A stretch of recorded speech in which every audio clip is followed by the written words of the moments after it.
Ce 26 juin, c'est une grande journée de mobilisation pour tout le groupe L'Oréal. Des centaines de salariés, tous volontaires, ont répondu présents pour la 2e édition du Citizen Day. Une journée où le groupe permet à chacun d'aider l'association caritative de son choix. Et cela a lieu partout dans le monde où L'Oréal est implanté, avec des projets de toute nature. Au total, 115 associations dans 60 pays du monde bénéficient de l'aide exceptionnelle des salariés du groupe. Ce jour-là, Emmanuel et son groupe On y va ont choisi d'aider les apprentis d'Auteuil. Oui, c'est bien. La Fondation d'Auteuil accueille des jeunes depuis maintenant 140 ans. Ces jeunes, ils sont accueillis dans des lieux comme ici, où non seulement ils vont apprendre un métier, mais ils vont réapprendre par leur comportement à se resocialiser et demain prendre leur envol sur le marché de l'emploi et puis dans la vie tout simplement.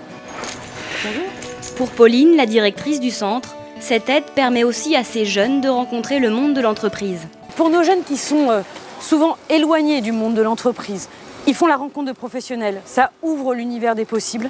Ils se rendent compte qu'en rencontrant les gens, en discutant, qu'il y a un panel de métiers considérable, que peut-être aussi un jour, j'espère, ça peut déclencher des vocations. Et voilà, et découvrir que les hommes et les femmes qui sont derrière cette grande entreprise et cette marque, c'est des êtres humains capables de se mettre au service.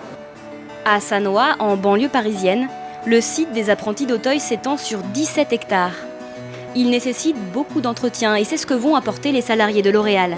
60 paires de bras et beaucoup d'huile de coude.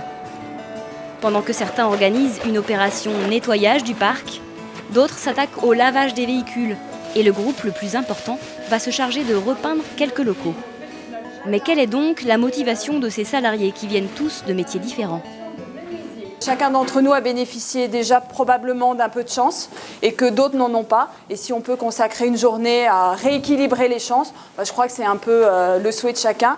Et puis c'est tout simplement mettre à disposition nos bras, tous ceux de l'équipe autour de moi, n'est-ce pas les filles ? Et faire en sorte que demain ils aient des chouettes chambres et puis qu'ils aient des lieux accueillants. Générosité et partage avec les autres, voilà les 2 ressorts qui animent les salariés pour ce Citizen Day. Après 8 heures de travail au contact des jeunes de l'association, les salariés sont plutôt fiers de leur action. Je trouve que c'est super sympa de voir le résultat qu'on a fait pour une association où il y a 150 enfants qui vivent et je trouve que c'est très très bien de passer une journée de son temps qui n'est pas énorme à faire de la peinture ou faire du jardinage, enfin et compagnie. Bilan de la journée, 7 chambres peintes, 10 véhicules propres comme un sous-neuf et un parc nettoyé. Et franchement, quand on voit le résultat, il y a de quoi être fier. Franchement, la différence entre avant et après, il n'y a pas photo. Nickel, bravo les filles, bravo l'équipe. Tout ça, c'est au moins 15 jours de boulot gagné pour les équipes d'entretien cet été. Et je dirais même du travail qui, l'été, n'a jamais le temps d'être fait. Et voilà, je suis ravie parce que les jeunes de la rentrée de septembre vont avoir un endroit magnifique pour être accueillis. Voilà.